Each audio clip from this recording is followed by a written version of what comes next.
ამერიკის შეერთებულმა შტატებმა კვლავ მიაყენა მასიური დარტყმა ირანს. ამჯერად გაანადგურა სტრატეგიული ხიდი, რომელიც ირანს რუსეთთან და ჩინეთთან აკავშირებდა.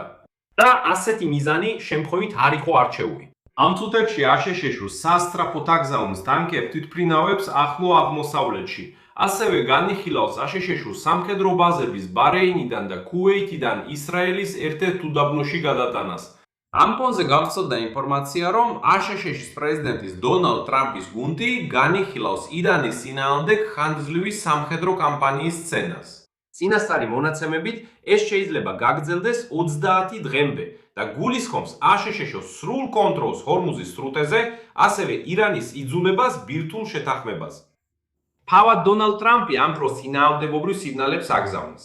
ერთი მხრივ მან ირანი გააფრთხილა, რომ დარტყმები მნიშვნელოვნად გაძვიერდება. თუ თეირანი ჰორმუზის სრუტეში კიდევ უფრო მეტ გემს შეუტევს, მეორე მხრივ დღეს უკვე განაცხადა, რომ ირანმა სთხოვა მას მოლაპარაკებებზე დაბრუნება. ამიტომ ის დაფიქრდება ღირს თუ არა დიალოგის გაგრძელება.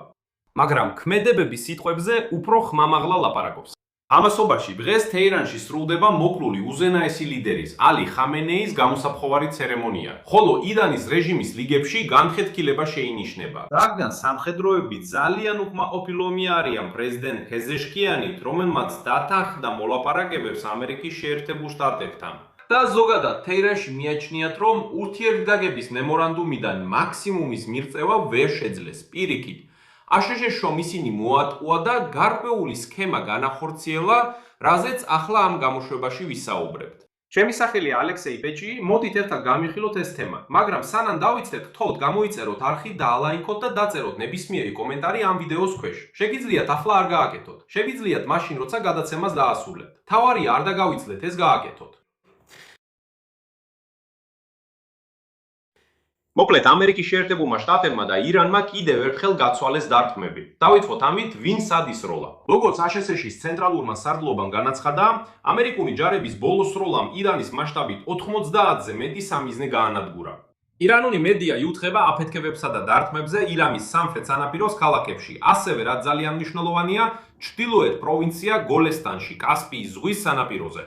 აფეთქებების ხმა ისმოდა ჩაბაჰარში, პორტულ ქალაქში, ომანის ჩრდილოეთ სანაპიროზე. ირან-შარში, ეს არის ქალაქი ირანის სამხრეთ აღმოსავლეთში. იქ აეროპორტს თავს დაესწნენ. ასევე აფეთქებების ხმა ისმოდა ბუშერში, სირიქში, ჯასკში, კანარაკში, ბანდარაბასში, ასევე აბუ-მუსას კუნძულზე სპარსეთის ყურეში. მაგრამ ალბათ ყველაზე მნიშვნელოვანი და ყველაზე მრავლისთქმელი სამიზნე ამ ღამით იყო ხიდი ქალაქ აკალაში, რომელიც მდებარეობს ჩრდილოეთ ირანის პროვინცია გოლისტანში, ირანის ჩრდილოეთით. და მთელი საქმე იმაშია, რომ ეს ხიდი წარმოადგენს სატრანსპორტო მარშრუტის ნაწილს, რომელიც ირანს მის სტრატეგიულ პარტნიორებთან, რუსეთთან და ჩინეთთან აკავშირებს. რკინიგზა, რომელიც ამ ხიდზე გადის, შემდეგ აგრძელებს გზას თურქმენეთისა და ყაზახეთის გავლით და წარმოადგენს მნიშვნელოვან სახმელეთო სავაჭრო კორიდორს ირანსა და ჩინეთს შორის. მისი სტრატეგიული მნიშვნელობა გაიზარდა მას შემდეგ, რაც წელს აშშ-ს ირანის პორტებზე სპარსეთის ყურეში ბლოკადა დააწესა. გარდა ამისა, 2020 წლის ბოლოდან ესავე მარშრუტი რუსეთმაც გამოიყენა ტვირთების ირანში გადასატანად. ანუ აშშ-მ ამაღამ დაარტყა ლოგისტიკას, რომელსაც რუსეთი და ჩინეთი იყენებენ ირანის რეჟიმის მომარაგებისთვის. და ეს, როგორც მივხვდებით, ბევრ რამეზე მეტყველებს. მეორე მხრივ ირანელებმა ყურადღება გაამახვილეს სხვა ხიდებზე თავდასხმაზე, არა ამ კონკრეტულზე. და ზოგადად ირანელებისთვის ხიდებზე დარტყმას დღეს ცოტა სხვა მნიშვნელობა ჰქონდა. ირანმა დაადანაშაულა შეერთებული შტატები აღმოსავლეთ ირანში კიდევ 2 ხიდზე თავდასხმის შემდეგ აღმაშფოთებელი სამხედრო დანაშაულის ჩადენაში. ირანის საგარეო საქმეთა სამინისტრომ განაცხადა, რომ ამერიკელმა სამხედროებმა დარტყმები მიაკენეს 2 ხიდს აღმოსავლეთის პროვინციებში, მეშჩედისკენ მიმავალ სარკინიგზო გზაზე. როგორც ხედავთ, ურტყამენ სარკინიგზო ლოგისტიკას. საკითხი ისაა, რომ სწორედ მეშჩედში, რომელიც ალი ხამენეის სამშობლოა, დღეს მიიტანეს უზენაესი ლიდერის აიათოლა ალი ხამენეის ცხედარი. და ირანელებმა ეს მორალურ დარტყმად ჩაფალეს თითქოს ამერიკელებს სურდათ ჩაეშალათ მაქი უზენაესი ლიდერის ალი ხამენეის დაკრძალვა. და სწორედ ამიტომ დაარტყეს ამ ხიდებზე, რათა გარდაცვლილი მოხუცის ცხედარი ვერ მიეტანათ მის მშობლიურ ქალაქში, სადაც დღეს მისი დაკრძალვა მიმდინარეობს. აშშ-ის თავდასხმებზე პასუხად ირანმა დაიწყო სროლა ქავის მეზობლებზე. ბაჰრეინის საჰაერო თავდაცვის სისტემებმა რამდენიმე ირანული საჰაერო შეტევა ჩაახშო და გაანადგურა. მანამდე ირანის ისლამური რევოლუციის გუშაკთა კორპუსმა განაცხადა, რომ ამერიკული დარტყმების ბოლო ტალღაზე პასუხად მან დარტყმები მიაყენა ამერიკულ სამხედრო ბაზებს ქუვეითში და ბაჰრეინში. აქ ყველაფერი მოსალოდნელია. ისლამური რევოლუციის გუშაკთა კორპუსმა განაცხადა, რომ მისი სამიზნე იყო შეიხისის ავიაბაზა ბაჰრეინში და ჯუფაირის რაიონი, სადაც მდებარეობს აშატეშორს საზღვაო ძალების ბაზა. ეს არის აშეთის საზღვაო ძალების მთავარი ბაზა, მთლიანად სპარსეთის ყურეში, სადაც განთავსებულია სწორედ ის ლეგენდარული მეხუთე ფლოტი. ამავე დროს ირანის არმიამ განაცხადა, რომ დარტყმითი უპილოტო აპარატები გაუშვა სატელიტური ანტენის მიმართულებით კატარში. სხვათა შორის ეს არის პირველი აღიარება იმისა, რომ ირანი სწორედ კატარს უტევს. მანამდე შეგახსენებთ, ირანის რეჟიმი ყოველთვის თავს იდიოტად ასაღებდა და ამბობდა, რომ კატარზე არასდროს მიუტევია. და ყოველთვის ამბობდა, რომ ეს თავდასხმები მათი საქმე არ იყო, თითქოს ამერიკელებმა უნგრეთიდან გაუშვეს ან ისრაელელებმა. ეს არის პირველი შემთხვევა, როცა განაცხადეს, რომ დიახ, სწორედ ჩვენ დავართით კატარს. სხვათა შორის კატარში ყველა რაკეტა ჩამოაგდეს, არაფერი დაზიანებულა, მაგრამ მიუხედავად ამისა, ეს ძალიან ნიშანდობლივი მომენტია. აქ საჭიროა რაღაცები განმარტოთ, რათა თქვენ გქონდეთ მკაფიო წარმოდგენა და სრული სურათი შეგექმნათ. ისლამური რევოლუციის გუშაკთა კორპუსი დამოუკიდებლად მოქმედებს ირანის დანარჩენი შეიარაღებული ძალებისგან და აქვს საკუთარი არმია, ფლოტი და სამხედრო საჰაერო ძალები, სადაზვერო სამსახურები, სპეციალური დანიშნულების დანაყოფები, ფინანსური სექტორები და ასე შემდეგ. მისი როლი ისლამური რესპუბლიკის შენარჩუნებაა და ის უშუალოდ ემორჩილება უმაღლეს ლიდერს. ამიტომ ისლამური რევოლუციის მცველთა კორპუსის დარტყმები და ირანის არმიის დარტყმები ორი სხვადასხვა ისტორია. ეს უნდა გავიგოთ და უნდა დავიმახსოვროთ, რადგან ამ საკითხს კიდევ დაუბრუნდებით. ფაქტობრივად ისლამური რევოლუციის მცველთა კორპუსი თავის პირობებს კარნახობს და ისე იბრძვის, როგორც თვითონ უნდა. მაგრამ დღეს ომში უკვე ირანის არმიაც ჩაერთო. ამ ფონზე გავრცელდა ინფორმაცია, რომ ირანის პოლიტიკური ხელმძღვანელობის შიდა უთანხმოებები ღია დაპირისპირებაში გადაიზარდა თეირანსა და ვაშინგტონს შორის საბრძოლო მოქმედებების განახლების ფონზე. გარდაცვლილი უზენაესი ლიდერის ალი ხამენეის ხსოვნისადმი მიჯუმილი სამგლოვიარო ღონისძიებების დროს ქვეყნის პრეზიდენტი მასუდ პიზეშკიანი და საგარეო საქმეთა მინისტრი აბას არაქჩი აგრესიას შეეჯახნენ. აგრესიას ისლამური რევოლუციის მცველთა კორპუსის მხარდამჭერების მხრიდან, რომლებიც კატეგორიულად ეწინააღმდეგებიან დონალდ ტრამპის ადმინისტრაციასთან ნებისმიერ დიპლომატიურ კონტაქტს. მათ უკვე დააწესეს გარკვეული ჯილდო ტრამპის მკვლელობისთვის და ახლა ამ ხაზს ავითარებენ. კერძოდ ხამანეის გამოსათხოვარ ცერემონიაზე სწორედ ისლამური რევოლუციის მცველთა კორპუსის მხარდამჭერები დღეს თავს დაესხნენ როგორც პრეზიდენტ იზიშკიანს, ასევე მინისტრ არაქჩის. მოხდა ჭუბი, დაცვა ამ ჩინოვნიკებს გარეთ გამო. საერთოდ სურათი მშვენიერია, აქ YouTube-ზე მას არ გაჩვენეთ, რადგან სამწუხაროდ YouTube-ი რატომღაც იწყებს ამ ფრაგმენტების დაბლოკვას, როცა ირანში მიმდინარე მოვლენების ვიდეოებს ვიყენებ ირანის შიგნით. ამიტომ თუ დაგაინტერესეთ, შეგიძლიათ იპოვოთ ჩემს Telegram არხზე მაგალითად. ახლა კი ირანის სამთავრობო წრეებში არსებული წყაროები ამჟამინდელ ვითარებას თეირანში სულ ქაოსად ახასიათებენ, სადაც სხვადასხვა დაპირისპირებული პოლიტიკური ძალები მძაფრ ბრძოლას აწარმოებენ მომავალი კურსის განსაზღვრისთვის. დიპლომატიური დიალოგის გაგრძელებიდან დაწყებული სულ მასშტაბიან სამხედრო კონფრონტაციამდე. უკვე 9 ივლისის შუადღის შემდეგ ირანულმა საინფორმაციო სააგენტო ფარსმა გაავრცელა ინფორმაცია, რომ ბუშერის პროვინციის ქალაქ ჩაგადაკის მცხოვრებლებმა რამდენიმე აფეთქების ხმა გაიგეს. და ჩაგადაკში მდებარეობს ისლამური რევოლუციის მცველთა კორპუსის ბაზა, რომელიც ამ ომის დასაწყისშივე 28 თებერვალს დარტყმის ქვეშ აღმოჩნდა. ხოლო 4 შაბათს ირანის ოფიციალურმა პირებმა განაცხადეს ამავე რაიონში სამხედრო ობიექტზე განხორციელებულ დარტყმაზე. ასე რომ სულიად აშკარაა, რომ ამერიკელები აგრძელებენ შეტევებს დღესაც 9 ივლისს.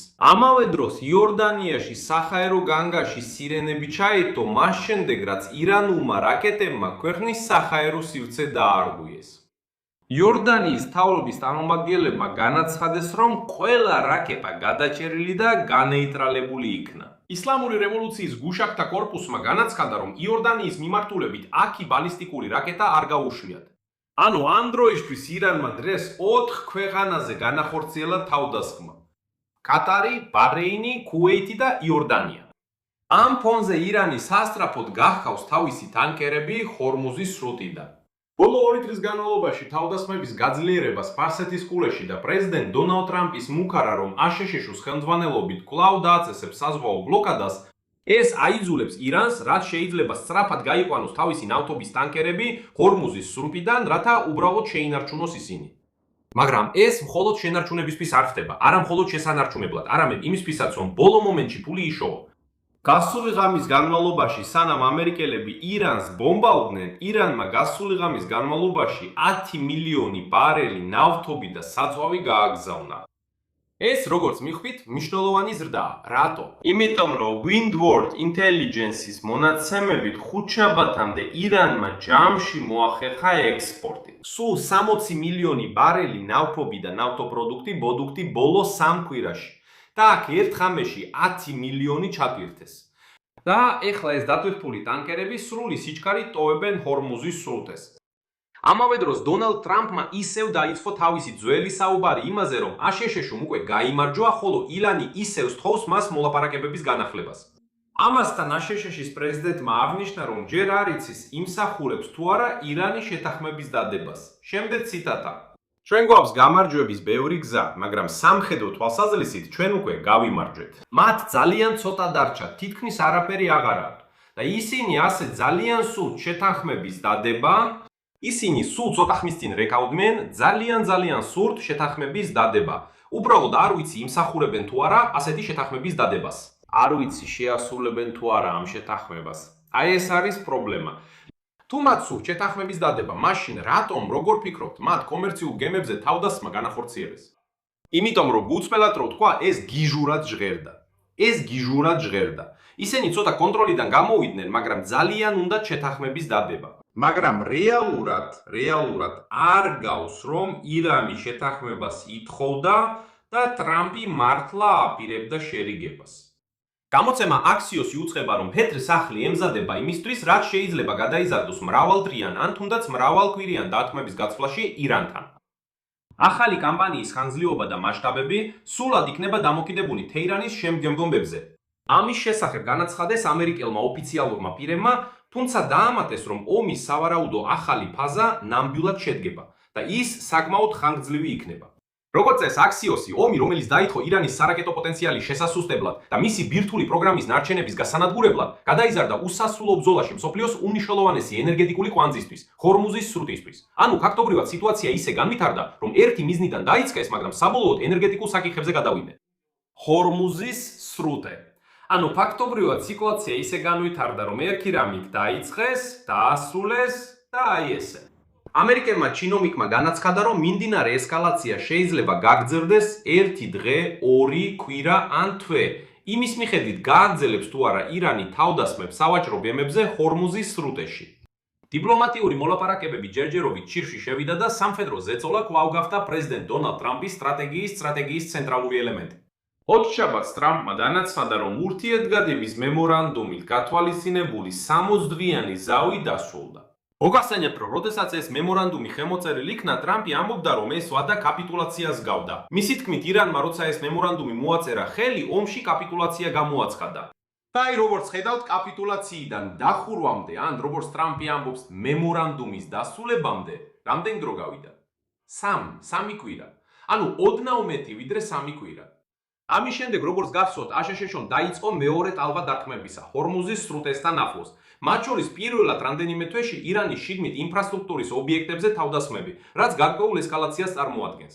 ირანმა უპასუხა შეტევით ამერიკულ ბაზებზე რეგიონში, ამის შემდეგ ტრამპმა მიანიშნა, რომ აშშ მზად არის დეესკალაციისთვის.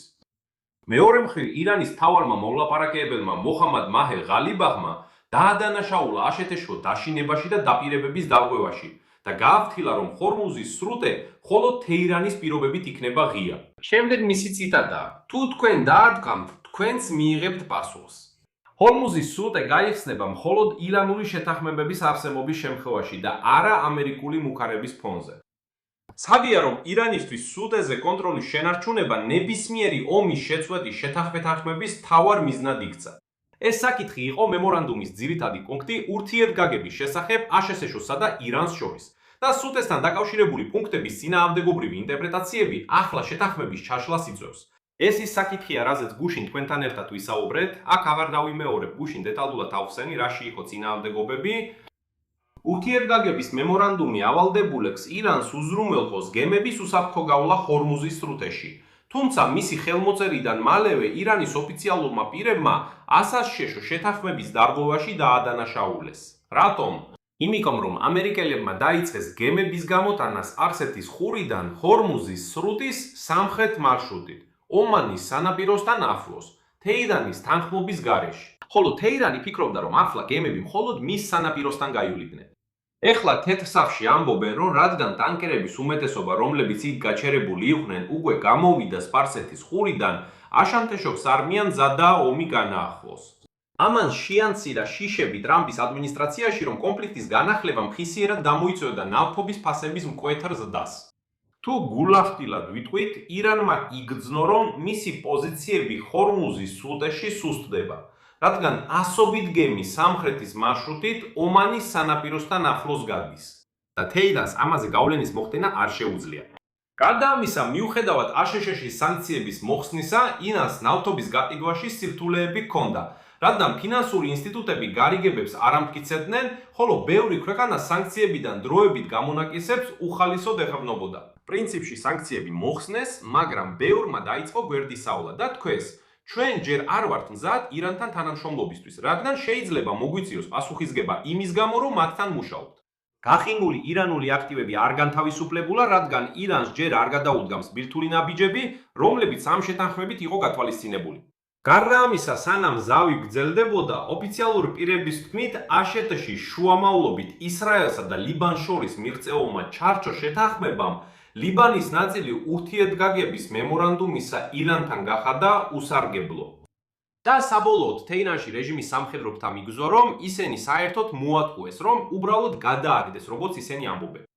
საბოლოოდ აშშ-ის ვიცე-პრეზიდენტმა JD Vance-მა განაცხადა, რომ აშშ-ის პოზიცია ძალიან მარტივია. ჰორმუზის სრუტე უნდა დარჩეს ღია, ხოლო თუ ასე არ იქნება, ამერიკელები მზად არიან უსასრულოდ ბომბონ ირანი. შემდეგ მოხავს Vance-ის ციტატა. თუ ისინი სდიან მის დახურვას, ამერიკელი სამხედროები საპასუხო დარტყმას მიაყენებენ. მათ შეუძლიათ ან ამ გეგმას მიხვნენ, ან მათ შეიძლება იგივე დაემართოთ, რაც მათ გუშინ ღამით დაემართათ. ეს გაგრძელდება მანამ, სანამ ისინი არ გახსნიან ამ კორიდორს და არ შეწყვეტენ გემებზე სროლას. მაგრამ ასევე მნიშვნელოვანია გვახსოვდეს, რომ თუ არ გამოჩნდება რაიმე არასტანდარტული გეგმა, რომელზეც არავის უფიქრია, ტრამპს ბევრი ვარიანტი არ აქვს და ისინი შეიძლება არ იმუშაო. და ეხლა მთელი სიტუაცია გავს იმ ცნობილ ვიზუალურ ილუზიას, რომელსაც Enrose-ის კიბე ეწოდება.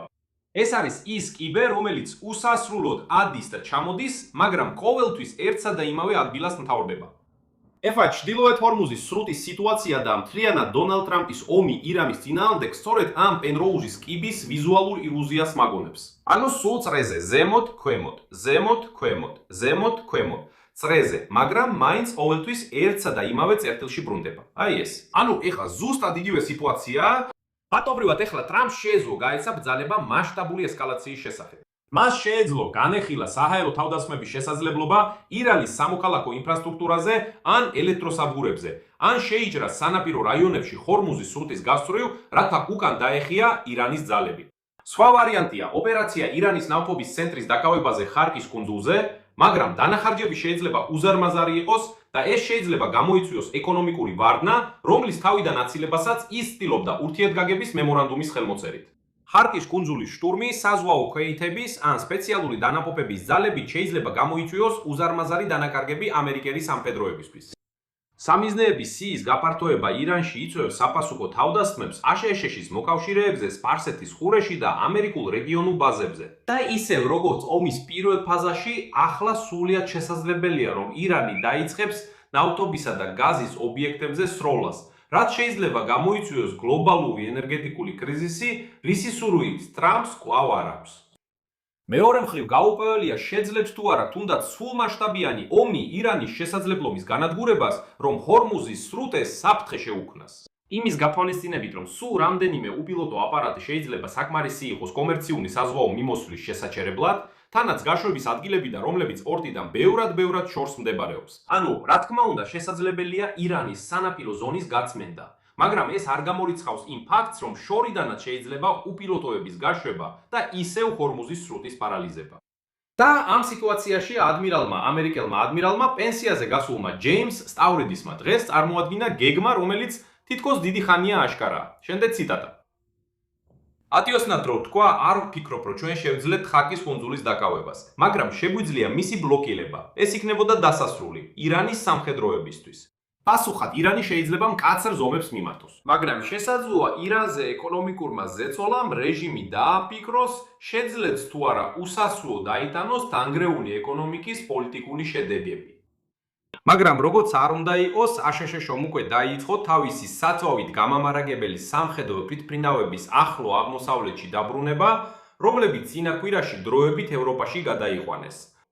თავისი მხრივ, ისრაელის თავდაცვის ძალებიც მომატებული მზადყოფნის მდგომარეობაშია შესაძლო მასშტაბური ესკალაციისთვის. ისრაელის გენერალური შტაბის უფროსმა ბოლო 24 საათის განმავლობაში ჩაატარა რიდი საგანგებო შეხვედრები სამხედრო დაზვერვის, სამხედრო საჰაერო ძალებისა და ოპერაციული მართვის ხელმძღვანელებთან. ასევე უწყვეტი პირდაპირი კოორდინაცია უზრუნველყო აშენთეშესის შეიარაღებული ძალების ცენტრალურ საგდუბასთან და ვაშინგტონში თავდაცვის სამინისტროსთან. ასე რომ ისევ გზაჯვარედინზე აღმოჩნდით. ან ომი, ან ისევ მოლაპარაკებები, ან ორივე ერთად. აქ მრავალ წერტილს დავშრომ. თქვენი აზრი და დასკვნები დაწერეთ კომენტარებში ამ გამოშვების ქვემოთ. გამოიწერეთ არხი, დააწკაპუნეთ ზარზე და არ დაგავიწყდეთ ლაიკის დაჭერა. ეს იყო ყველაფერი. იზრუნეთ საკუთარ თავზე. ყველას ნახვამდის.